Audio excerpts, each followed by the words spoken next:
Hello friends, welcome back to my channel Shayna Goyal. So friends, I hope आप सभी fit and fine होंगे, healthy होंगे friends. So जैसे कि आप सभी के एग्ज़ाम्स आ चुके हैं, कुछ ही दिन बाकी हैं, तो बच्चों के माइंड में आता है कि हमारी प्रिपरेशन अच्छी नहीं है या फिर हमने अभी बुक्स ली हैं। काफ़ी कमेंट्स मुझे इसके रिलेटेड आ रहे थे, तो ये वीडियो आपके लिए ही है कि इन कुछ दिनों में 10 दिन से भी कम आपके पास टाइम रह गया है, तो किस तरह से हम अपनी प्रिपरेशन करें ताकि हमारे मार्क्स भी अच्छे आ जाएं। ठीक है, तो अब टाइम आपका हार्ड वर्क का चला जा चुका है। अब टाइम है आपका स्मार्ट वर्क करने का। किस तरह से आप स्कीम लगाकर अपनी तैयारी करें ताकि आपके जो मार्क्स हैं वो भी अच्छे आ जाएं और आपकी तैयारी भी कम टाइम में हो जाए। सो फ्रेंड्स, अगर आपने ये कंप्लीट वीडियो देख ली तो आई एम श्योर कि आपका पेपर जो है बहुत अच्छा जाएगा एंड आपके मार्क्स भी हैं बिल्कुल अच्छे जाएंगे। जैसे आप पूरा 6 मंथ्स में आपने पढ़ा हो, वैसे ही आप इस 10 दिन में अपनी पूरी तैयारी कर सकते हैं। सो फ्रेंड्स, अगर आपने अभी तक मेरे चैनल को सब्सक्राइब नहीं किया तो इसे सब्सक्राइब कर लिए और साथ ही में क्लिक कर दे बेल आइकन पर, ताकि मेरे आने वाली वीडियोस की नोटिफिकेशन आपको सबसे पहले मिल जाए। So now let's begin with our video. तो देखिए, जैसे कि हम बात कर रहे हैं कि अगर आपके पास 10 दिन है, आपकी तैयारी उतनी नहीं है और सिलेबस भी हमने कंप्लीट करना है, तो किस तरह से पढ़ा जाए।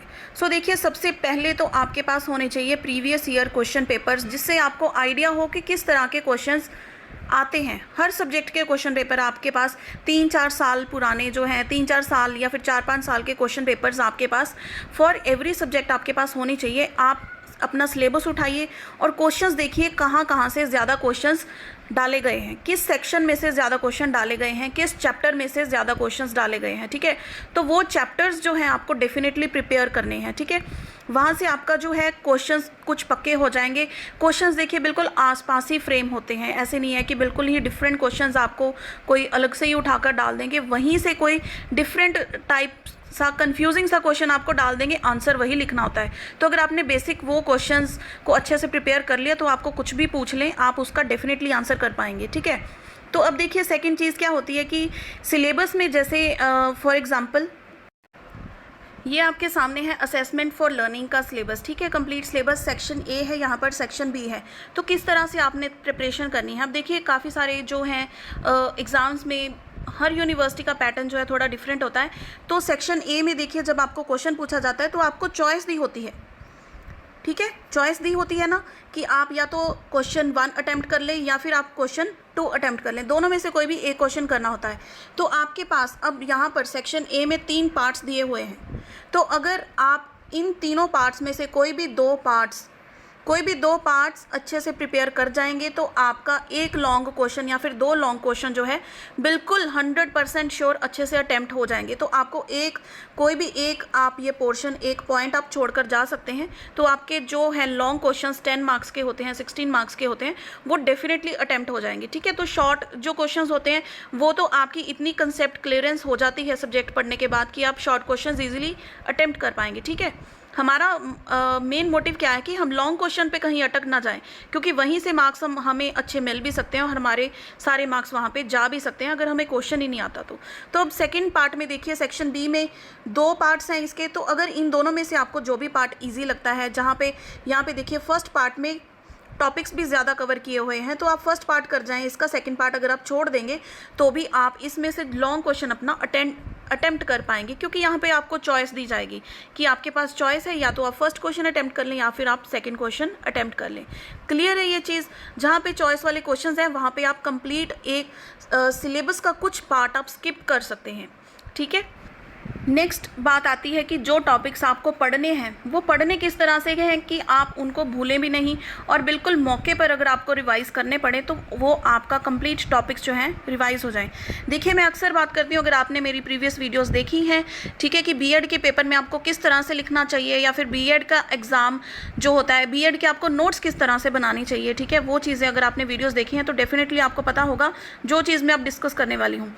पॉइंट्स में आपको पढ़ना है, पॉइंट्स में ही आपको लिखना है। उसको एक्सप्लेन तो आप अपनी लैंग्वेज में कर ही पाएंगे, फाइन। तो पॉइंट्स में ही आपको लिखना है। अपने नोट्स भी अगर आप बना सकते हैं तो वेल एंड गुड। जैसे जैसे आप पढ़ते जाएंगे अपने हाथ की लिखाई से ही वहाँ पर अपने जो पॉइंट्स हैं टॉपिक के लिए बना लीजिए। तो वो क्या है, बिल्कुल एंड मोमेंट पर एग्ज़ाम से एक दिन पहले जब आप रिवाइज़ करने की कोशिश करेंगे तो आपको बुक उठाने की बिल्कुल ज़रूरत नहीं पड़ेगी। ठीक है, तो आप वही अपने शॉर्ट नोट्स जो हैं, पॉइंट्स आपको याद होने चाहिए, इलेबोरेशन तो हम इतने बड़े हो गए हैं कि हम खुद उसको बहुत अच्छे से इलेबोरेट कर सकते हैं, अपनी लैंग्वेज में रियल लाइफ एग्जांपल्स देकर इलेबोरेशन कर सकते हैं। फाइन। तो अब देखिए हमने पॉइंट्स भी कर लिए सारे, हमने सेक्शंस में से भी प्रिपेयर कर लिया। और एक बहुत इंपॉर्टेंट चीज़ है कि हर सिलेबस में जो भी आपके सब्जेक्ट्स हैं, हर सब्जेक्ट का आपको चैप्टर 1 अच्छे से पढ़ना है। क्यों पढ़ना है? देखिए चैप्टर 1 में हर सब्जेक्ट का जो है मेन उसका जो कंसेप्ट होता है वो आपको वहाँ से समझ में आ जाएगा। तो चाहे आपको कोई लॉन्ग क्वेश्चन आए, चाहे आपको कोई शॉर्ट क्वेश्चन आए, जब आपको आपके सब्जेक्ट का जो मेन मोटिव है, ठीक है, ओवरऑल जो उसमें बताया गया है उसका मेन मीनिंग क्या है, वो आपको पता लग गया। चैप्टर 1 आपको स्टडी करना है, उसमें से आपको शॉर्ट क्वेश्चंस बहुत फ्रेम आउट होते हैं। फाइन। और अब जब आपकी ये सारी चीज़ें चल रही हैं, ऐसे नहीं है कि आपने एक दिन में एक बुक पढ़ ली उसको छोड़ दिया। No, you don't have to do that. आपको रिवीजन भी साथ में करनी है ताकि एग्ज़ाम्स आने तक आपके पूरे 100% वो चीज़ टिप्स पर हो जाए। तो रिवीजन आपको डेफिनेटली करनी है। सो लेट्स रिवाइज कि हमने आज की वीडियो में क्या देखा है। सबसे पहले पॉइंट है प्रीवियस ईयर क्वेश्चन पेपर्स आपके पास होने चाहिए। वहाँ से देखिए क्या क्वेश्चन पेपर्स में क्या इंपॉर्टेंट क्वेश्चंस हैं, ठीक है। फिर अपने सिलेबस उठाइए, उसमें से देखिए कहाँ पर वो क्वेश्चंस पड़े हैं, किस सिलेबस के किस पार्ट में वे क्वेश्चंस पड़े हैं, वो आपको डेफिनेटली प्रिपेयर करना है, ठीक है। देन आपको सेक्शन में देखना है कि अगर आपको पेपर में चॉइस आती है तो आप अपनी सिलेबस के section A and section B में से कुछ भी आप थोड़ा पार्ट स्किप करके जा सकते हैं। अगर आपके टाइम में शॉर्टेज है या फिर आप इतना नहीं पढ़ पा रहे हैं तो उसको डेफिनेटली आप स्किप कर सकते हैं, फिर भी आपका लॉन्ग क्वेश्चन अटेम्प्ट हो जाएगा। क्लियर। फिर है बात पॉइंट्स में नोट डाउन करने की कि आपको जो भी चीज़ पढ़नी है उसको पॉइंट्स में पढ़ना है, पॉइंट में ही आपको उसको लिखना है, चाहे पेपर में लिखना है, ठीक है। तो ये मैं आपको जो इंपॉर्टेंट वीडियोज़ हैं, ऊपर आई का बटन है वहाँ पे क्लिक करेंगे, वहाँ से भी मिल जाएंगी, या फिर वीडियो के डिस्क्रिप्शन में भी मैं उनका लिंक दे दूँगी। वो 2-3 वीडियोज़ आप ज़रूर देखें, एग्ज़ाम टाइम में आपको बहुत हेल्प करेंगे। And final is the revision. Revision से आप जो चीज़ पढ़ते हैं वो आपके दिमाग में पक्की हो जाती है। सो आई होप फ्रेंड्स ये चीज़ें आपके लिए बहुत हेल्पफुल रही होंगी और इन चीज़ों को आपने डेफिनेटली फॉलो करना है, तो आपके जो पेपर हैं वो बहुत अच्छे जाएंगे एंड मार्क्स भी अच्छे आएंगे। So friends, all the best for your exams. अगर आपको कोई हेल्प चाहिए हो, कोई डाउट हो, तो आप मुझे कमेंट कर सकते हैं। और चैनल की प्लेलिस्ट में आपको काफ़ी सारे प्रीवियस ईयर क्वेश्चन पेपर मिल जाएंगे, स्टडी मटेरियल भी मिल जाएगा, नोट्स भी मिल जाएंगे। Just go and surf the channel, उसकी प्लेलिस्ट चेक कीजिए, वीडियो सेक्शंस चेक कीजिए, बहुत कुछ है आपके हेल्पफुल मटेरियल के लिए। So see you friends in the next video. Till then keep watching.